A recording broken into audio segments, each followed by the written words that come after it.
Good afternoon everyone, welcome back to Chesil. It's been a little while, hasn't it? I think probably a month or so since we did the little video at Swanage, where, as you know, we were plagued with dogfish. And I have to say, fishing at that moment on the Dorset coast was in a really bad place. We were really struggling. We had a great start to the year. January, February, March, I would say above average. And then once we went into April and the whole of May, it was really just appalling. Probably some of the toughest fishing I've seen on Chesil for a good many years. Thankfully, we've now swung to the opposite end of the spectrum. We're experiencing possibly, I think, one of the best Junes I've seen for quite a few years. And whichever way you go, if it's the eastern end, loads of gurnards, few rays, few lovely hounds by Chesil standards, up to about £9 or more. This end, a few flatfish about, but some tremendous small-eyed ray fishing over the last couple of weeks. In my last 3 sessions, I've had 7 small-eyeds. The best one, £11 9 ounces, which is just an ounce off my PB. So the idea today was to take you back down to the shallow end where we are now, target these small-eyed rays. I'm here a little bit early, so I'm not going to waste my time with sand eel baits to start with. As most of you know, the ray fishing in the summer is generally best at either first or last light. So what I'm going to do is ping out some small place baits. I haven't got much in the way of fresh bait. I've got a few ragworm, I've got some frozen blacks, and I plan to use cocktails of those to try and keep me occupied for a couple of hours till about sort of 8:30, and then the ray baits will go on. And I'm really hopeful that we can show you some really nice quality small-eyeds tonight. So tactics initially, we haven't got a massive amount of tide. That will pick up as the session goes on. We're aiming to fish 3 hours either side of high water, so we get a nice steady flow of tide from right to left.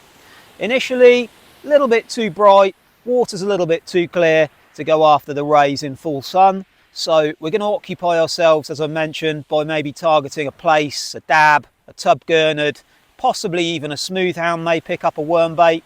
So it's a 2-hook loop rig, which we've used many times on these videos. No fresh lug today. It's half a frozen black, tipped off with a section of wild rag. I'm not a fan of farmed. Always, if you can, try and go out of your way to get natural bait that's eaten a natural diet all its life.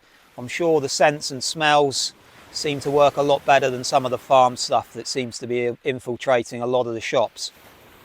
So, as I say, 2-foot snuds on there, £20 clear amnesia, size 2 Varavas Aberdeens, plain 150 gram lead.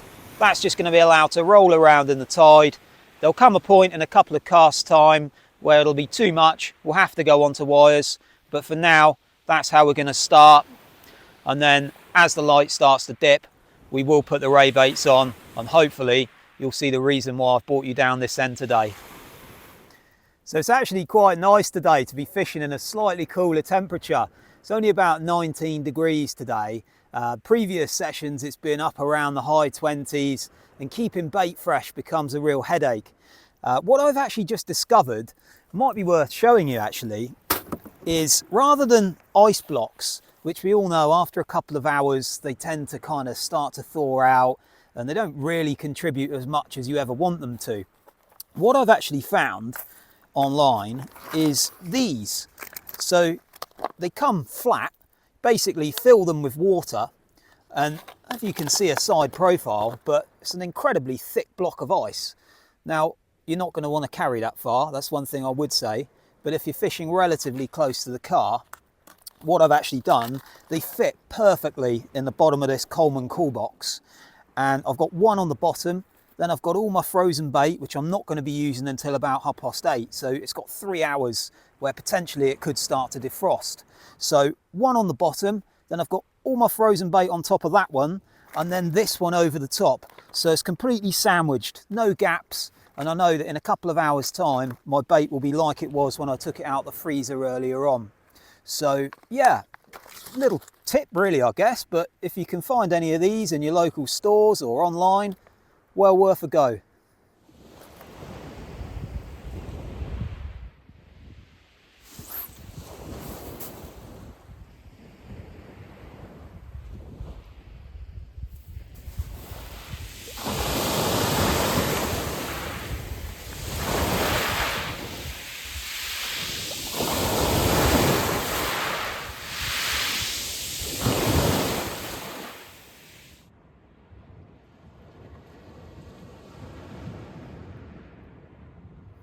Well, the first ray baits are about to go on the next round of casts. It's a little bit earlier than I anticipated doing it, but to be honest, the worm baits aren't doing anything at all. No bites. It was to be expected. This wasn't really going to be a place and dab session. We were coming down for the small eyes, and this was just to kill a bit of time for a few casts. We haven't had much fresh bait, as I said, and it hasn't really been a classic place year on Chesil, to be honest. We've had some good sessions through February and March in the deeper water, but this end of the beach hasn't really shown much at all, apart from the odd few fish. So I will be shortly reverting to squid and mackerel wraps and start to look for a nice small-eyed. There's always a chance here as well of a decent thornback. The last few years they haven't really shown. If you go back maybe 5 or 6 years, we probably would say that thornbacks in this area were the more dominant species of ray. We used to have some lovely double figure fish in amongst the small-eyeds, but now for some reason the last few years they do seem to have disappeared a bit. But always a chance, so I'm going to bait up a couple of fish baits, get these worm rigs in and make that change. Right, so here comes the tactical change. The worm baits are going to be coming in. We're going to be going out with little fish baits. This is a medium sand eel, head and tailed, cut down a little bit as well. And we've got a slither of mackerel whipped down the side of that, if you can see. A lot of people say to me, why do you use such small baits for rays? And to be honest, on Chesil, casting can help. So it's pointless fishing a huge senti bait but dropping 20 or 30 yards short of where you need to be. So that's the reason I fish a small bait here, and I only use a 2.0 Camazan short shank, and that's perfectly adequate for this size of bait, perfectly strong enough to land a double figure ray. And what it also does is it removes the temptation to load up a bigger bait and then drop short, because I physically can't get a bigger bait on the hook than what I have here. So it helps me out a little bit when things are tough and I get tempted to start piling bait on. So that is a 4-foot pulley rig, 30-pound clear amnesia snud, and that's going to be behind 150-gram breakaway impact lead. So another thing I wanted to explain with my ray baits, a lot of people use sand eel and squid wraps. I don't know why, but at this shallower end of Chesil, mackerel and sand eel seem better to me. I've had much more success on the oilier baits. So, and what I wanted to explain was, when you put your sand eel on, don't cut a massive piece of mackerel, massive thick piece of mackerel. It's just going to mask the point. It's going to fly through the air poorly and you'll lose distance. What I like to do is, when I've cut a fillet off, if I put this side on, can you see how thin that is? So what I've actually done is I've taken my knife or my scissors and I've actually trimmed some of the excess flesh off. So it's a very, very thin piece. The strip itself, here's my sand eel. You can see it's only just a little bit wider than the sand eel. That eel will be headed and tailed, so we'll end up with a nice compact bait.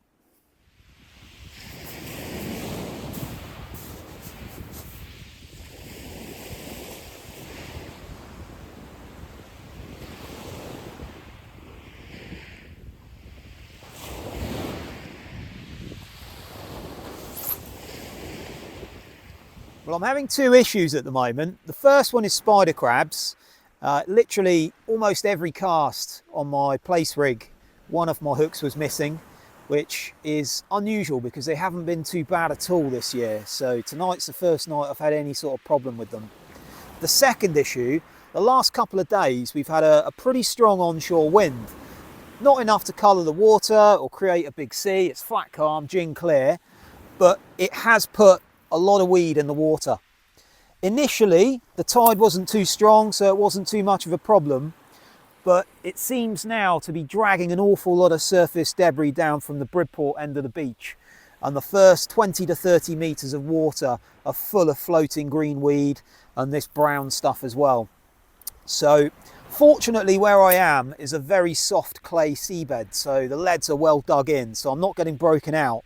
but it is making life a little bit difficult with a huge bow in the line full of weed. So I'm going to fish on through this. It might be that I have to go down to one rod, get the rod up nice and high at the water's edge just to get over the worst of it, and we'll hopefully start to get a few fish as we move further into the evening.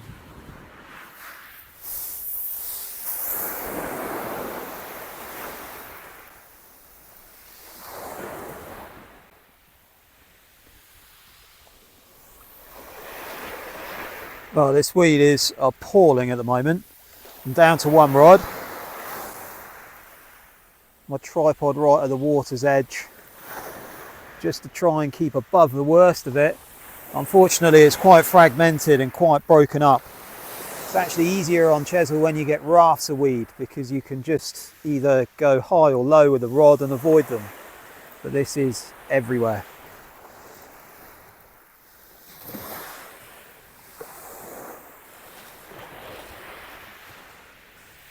My arms are going to be singing by the end of this.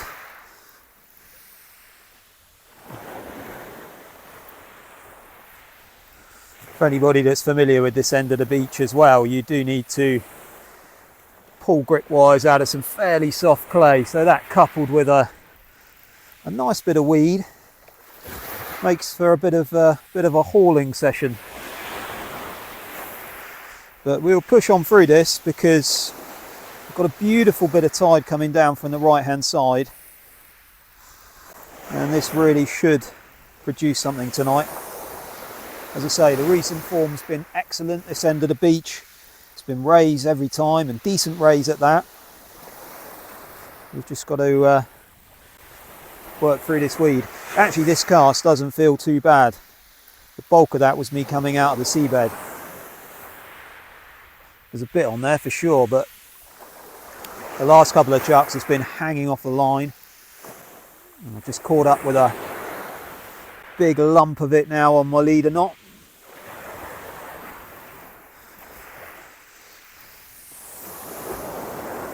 Makes matters worse as well. I mean, my go-to tactic on some venues with this situation would be to cast a little bit shorter.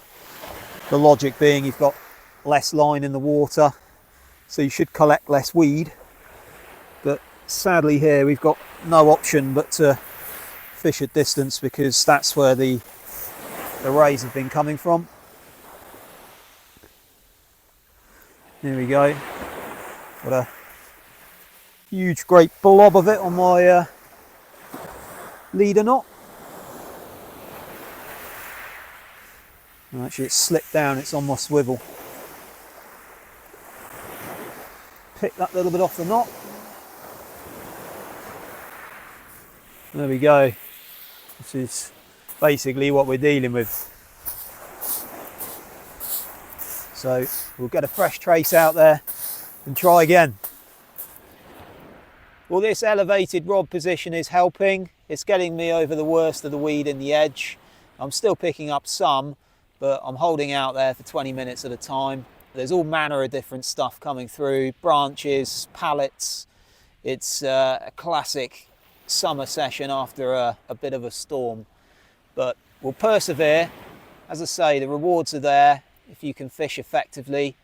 The key to it, we're fishing in a very hard flood tide as well. It's a big tide today, and the key is to cast as far up tide as you can. Normally I would pay out quite a big bow of slack line to get the lead to bite in. Today, obviously, with the situation we're in, I'm being a lot more conservative. Just pay out enough just to get that lead to bite into the seabed without putting a big trail of line into the surf, because then your cast is going to be doomed before it even gets to the tripod. Once that lead's bitten in and you've got a nice tight curve to the lead, hopefully then you should get 10 or 15 minutes effective fishing time before you literally have to wind in and repeat the process.